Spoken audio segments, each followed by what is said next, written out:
Si Fan Long ay ang lalaking taga-China na hindi lang isa kundi 2 beses na pinutulan ng ari ng kanyang misis. Nagsimula ang lahat nang mahuli ng misis ni Fan Long na si Feng na nagme-message sa isang dalagang 21 years old ang kanyang mister gamit ang mismong cellphone na pag-aari ni misis. Di umano'y nalimutan ni mister na mag-log out ng kanyang email matapos siyang mag-send ng message sa kanyang kabit.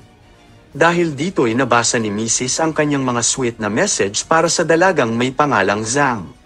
Dali-daling kumuha ng gunting si misis at pinuntahan ang kanyang asawa na noon ay natutulog sa kanilang kwarto. Kaagad na dinukot nito ang ari ng asawa at walang atubiling ginupit ang pagkalalaki nito. Dahil sa talas ng gunting ay kaagad itong naputol.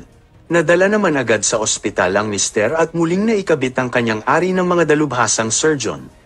Pero sumalisi si misis sa ospital habang natutulog si mister at muling pinutol ang kakakabit palang na ari nito at inihagis sa bintana. Nagising si mister sa sobrang sakit at kaagad na bumangon at binugbog ang kanyang misis. Nakaagaw sila ng pansin ng mga tao sa ospital at kaagad na inawat si mister na noon ay duguan dahil sa tinamong sugat. Kaagad na siya ay dinala sa emergency room dahil sa dami ng dugong na wala sa kanya. Hinuli naman si Mrs. dahil sa salang grievous bodily harm. Hindi naman iniwan si Mr. ng kanyang mistress na si Zhang at kalaunan ay siya ay pinakasalan nito.